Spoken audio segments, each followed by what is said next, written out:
Guys welcome back to my channel. এখন আমি যাচ্ছি বিয়ে বাড়ি, মানে অর্পিতার বিয়ে আজকে। তো আমরা চলে এসেছি, এখন যাইনি, আমি শুধু এন্ট্রিটা দিতে ভুলে গেছি, তাই দিয়ে দিলাম। এখন চলো যাই বিয়ে বাড়ি, ভিডিওটা শেষ পর্যন্ত দেখো।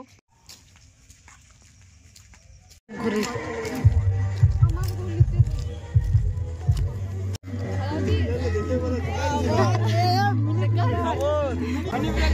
মিনি ব্লগে তো আজ আর বড় ব্লগ করছি। অনেকদিন পর স্কুল ফ্রেন্ডদের সাথে দেখা হচ্ছে। আর কিছু কেমন আছেন? আমাদেরকে বলা নেই, এবার খাবো। কতক্ষণ এসেছিস? এখন চলে এসেছি এখানে অর্পিতাকে আর ওর বরকে দেখে নিলাম ভেতরে না আস্তে আস্তে। তারপর স্টেজের সামনে চলে এসেছি। অর্পিতাকে দেখতে খুবই সুন্দর লাগছে, ও যেহেতু নিজে সেজেতে, তারপরে খুব ভালো লাগছে। এখানে সুজাতা ফটোশ্যুট করছে, তারপর আমরা চাপলাম, আমরা ফটোশ্যুট করলাম।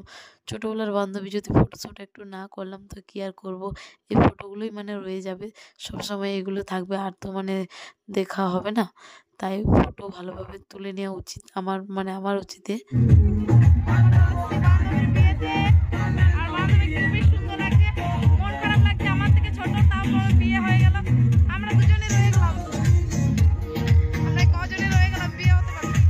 বিয়ে বাড়িতে আগে খাবার এই মেয়েটা নিমন্ত্রণ থাক না থাক চলে আসে।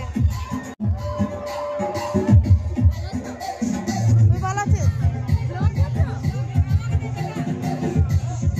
নিমন্ত্রণ থাক না থাক চলে আসে।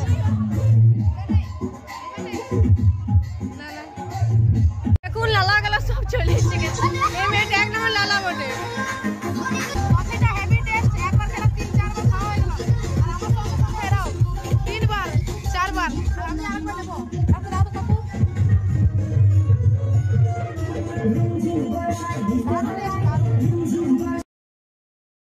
তারপর এখানে আমরা বসে গেছি খাবার খেতে। এখানে দিয়ে দিয়েছি পাতা বেগুনি।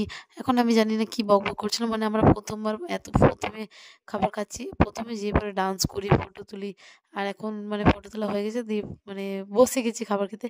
এখানে দিয়ে দিয়েছে নান আর চানার সবজি। আমি সব ব্লগে দেখাই না কে মানে কি কোনটা খাচ্ছি, কিন্তু আজকে ভাবলাম দেখাই। তো এখানে আমি এখন খাচ্ছি, আর এখানে খুশিকে একটু নিয়ে নিলাম ভিডিও করাতে। কিন্তু নানটা খুবই সুন্দর টেস্টি হয়েছিল, আর যেহেতু আজকে সব কিছু নিরামিষ, আমার নিরামিষ খাবার খুবই ভালো লাগে।